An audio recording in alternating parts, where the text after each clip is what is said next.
하나님을 우러러 바라본다는 것은 하나님을 경외한다는 것을 의미합니다.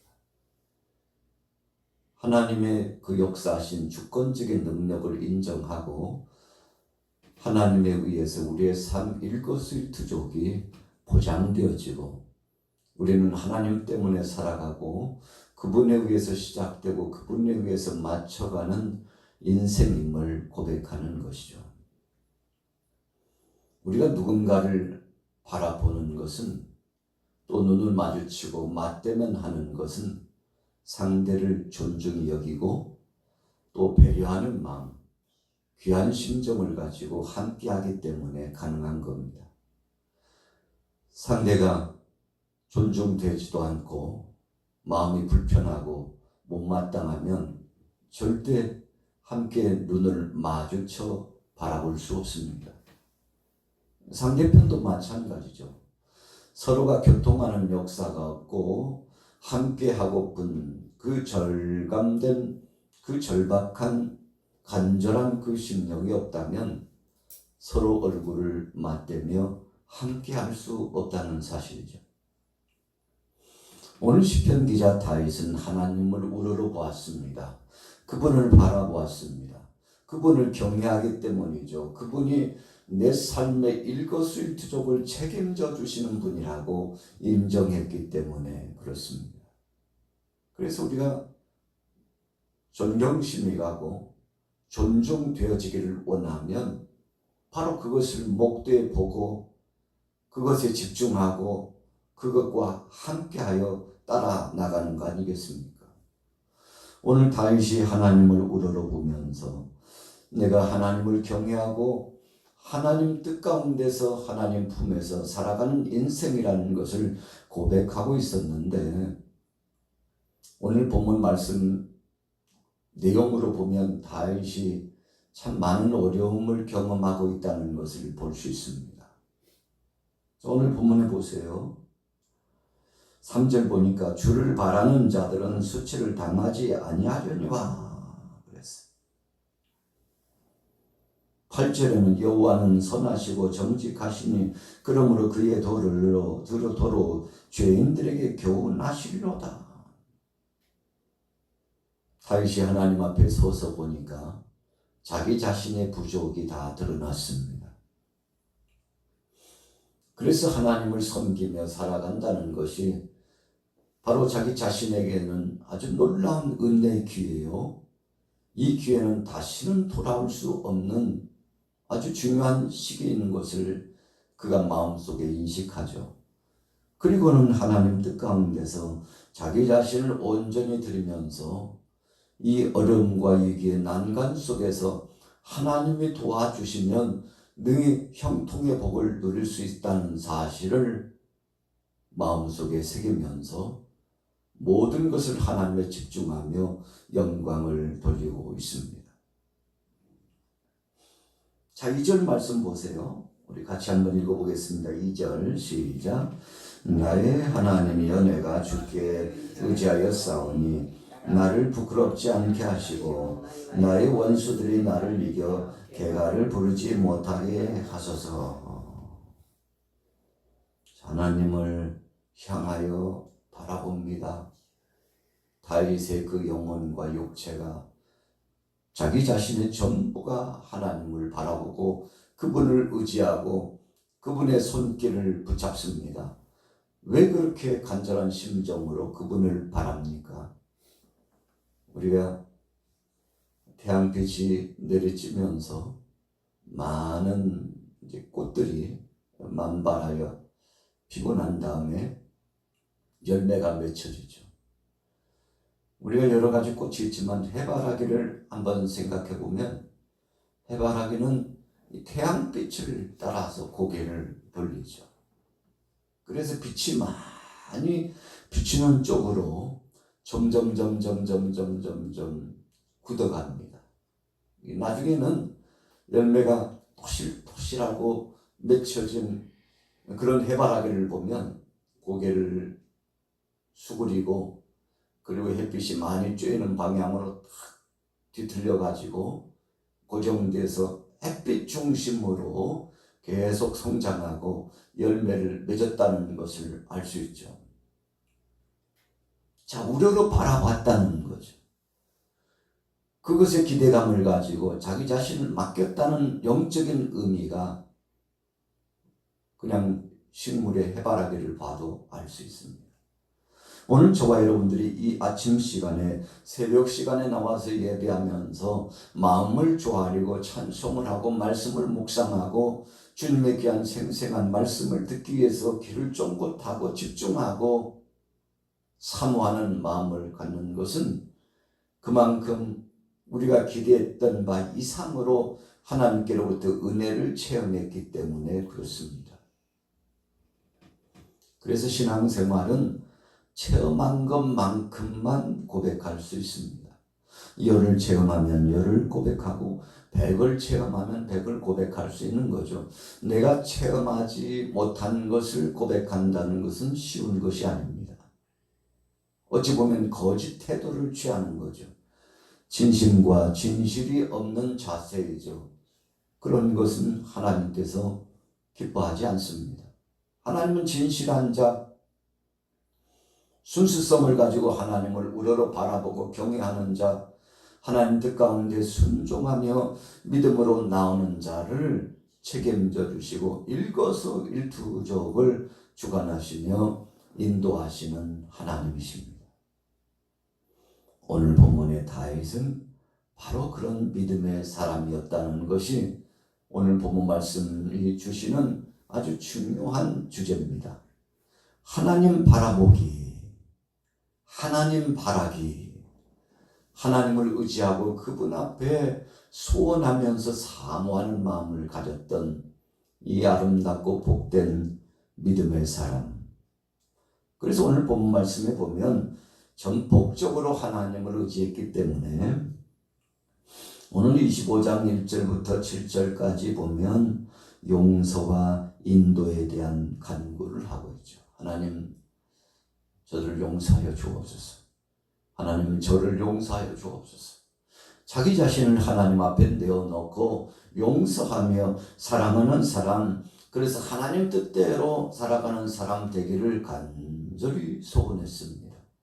여러분, 우리가 믿음대로 이 믿음의 가치관, 믿음의 심령을 가진 대로 우리가 삶을 살아나가는데 용서와 인도에 대한 간구로 나를 긍휼히 여기신 그 하나님, 나도 묻힌 영들을 긍휼히 여기고 하나님의 용서를 받은 내가 또 다른 사람들을 용서하면서 사랑하며 섬기는 삶을 갖기를 마음속에 정립했다는 것이죠. 자, 두 번째로 보면 오늘 25장 8절에서 14절까지 보면 언약의 원리에 대한 상고가 나오고 있습니다. 하나님은 약속을 주시는 하나님이라는 거죠. 여러분, 우리 믿음의 사람들이 샤머니즘적인 신앙을 가진 사람들하고 다른 점이 뭔가요? 샤머니즘적인 기복주의에 빠진 사람들은 그 신을 자기가 만들어요. 자기가 만들어 온 신에게 얼마나 간절히 소원하는지 몰라요. 그러나 약속의 말씀은 없습니다. 허공을 치는 것과 같은 것을 치는 겁니다. 그냥 자기 자신의 마음속에 있는 것을 가지고서 자기가 주어진 자기 자신이 만들어 놓은 그 신에게, 우상에게 경배를 하고 의지하고 그렇게 됐으면 좋겠다는 소원을 마음에 품을 뿐입니다. 그래서 영화롭거나 영광스럽지도 못하고 변찮는 진리의 하나님과는 다른 역사가 그들에게는 진행되는 것이죠.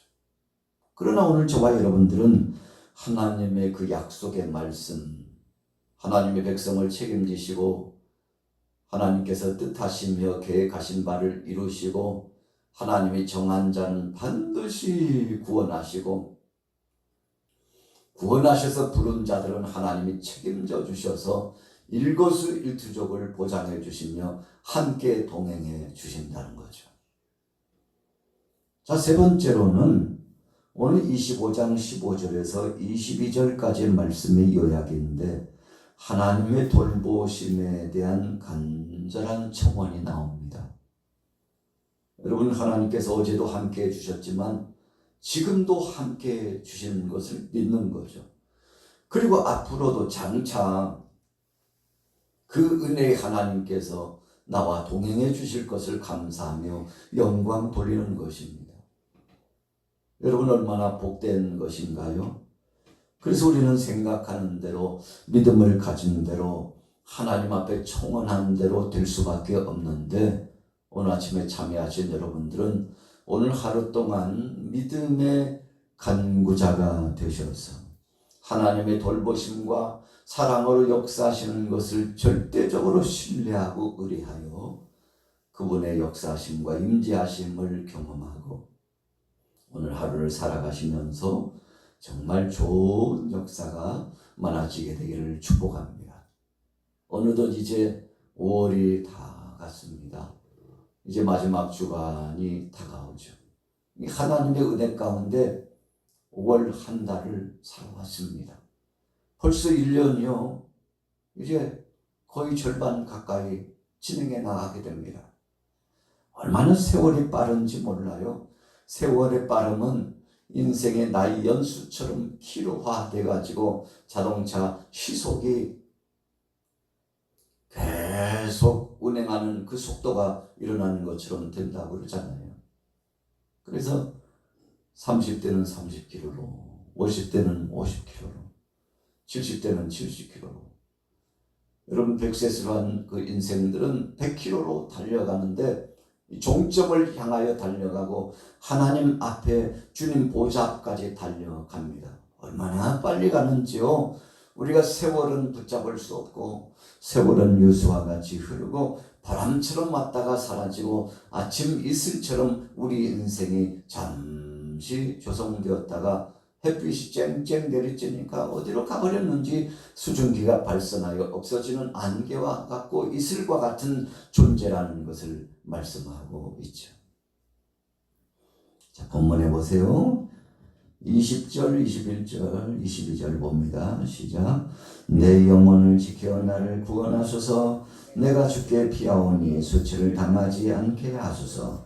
내가 주를 바라오니 성실과 정직으로 나를 보호하소서. 하나님이여 이스라엘을 그 모든 환난에서 속량하소서. 하나님이여 속량하소서. 여러분, 속량이라고 하는 뜻은 우리 편에서는 대가를 지불하지 않았지만 하나님 편에서 아주 큰 대가를 지불하고 대신 대가를 지불해서 우리를 구원하고 끌어올리고 살리고 회복시켰다는 뜻이 속량이에요. 예수님이 이를 담당하셨죠. 하나님의 사랑의 극치가 바로 그겁니다. 예수님께서 계시는 동안에 친구를 위하여 목숨을 버린다면 이에서 더 큰 사랑은 없나니. 이 말씀을 주셨는데 나중에 보니까 예수님이 나의 친구가 되어주셨어요. 우리를 위하여, 나를 위하여 대신 죽어주셨어요. 얼마나 감사한지 몰라요. 여러분, 그래서 우리가 주님의 십자가의 사랑만 생각하면 눈물이 흐르고 감격스럽고 너무 감사해서 감복하고, 감복하다는 것은 감동이 치밀어 올라가지고 엎드려 살해를 하고 정말 감사합니다. 정말 감사합니다. 주님의 사랑과 은혜가 아니었더라면 어쩔 뻔했나요? 주님 감사합니다. 이런 자세가 감복이죠. 10명의 한센병자가 예수님 찾아와서 치료받기를 원했습니다. 예수님께서 너희 몸을 너희가 속한 곳의 제사장에게 가서 보이라고 예수님께서 그냥 치유해 주시고 가라 그러면 얼마나 좋았을까요? 그런데 너희 몸을 제사장에게 가서 보이라 그랬더니 10명이 다 순종하고 나아가서 자신들의 몸을 독립제사장에게 가서 보이는데 제사장을 보러 만나러 주님 명령에 순종하여 진행하여 가는 동안에 몸의 변화가 찾아오고 치유와 회복이 나타났습니다. 여러분 참 감사한 것이죠. 믿음대로 되는 것입니다.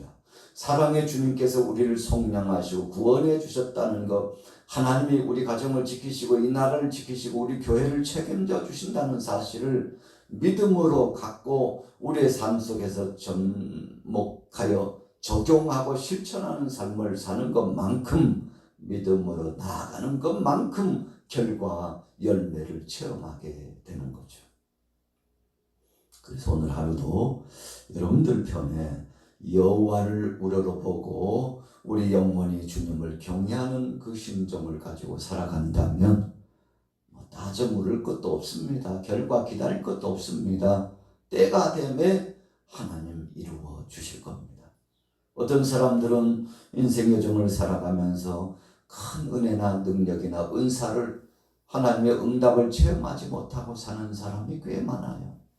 그냥 될 대로 되라 그럭저럭 살아가고, 이래도 옳소 저래도 옳소, 그냥 세상 가는 대로 물 흘러가는 대로 그냥 살자 하고 뜻도 없이 의미도 없이 소망도 없이 정처 없이 살아가는 사람이 꽤 많습니다. 왜 인생을 삽니까? 물으시면 인생 뭐 있어, 그냥 이렇게 살다가 죽으면 끝이지 뭐. 죽으면 끝이지 뭐. 자, 거기가 끝이에요. 여러분 무슨 비전과 소망이 있겠습니까? 그러나 오늘 우리 믿음의 사람들은 그렇지 않아요. 하나님이 우리 일거수일투족을 책임져 주신다는 믿음을 알고 하루하루를 정말 알차게 보람되게 진실하게 성숙된 삶으로 열매 맺는 삶을 살아가게 되는 거죠. 오늘 저와 여러분들도 이런 은혜를 체험하면서 하나님 앞에 영광 돌리고 오늘도 믿음으로 승리하시고 좋은 날 하루를 체험하시기를 예수님의 이름으로 축원합니다.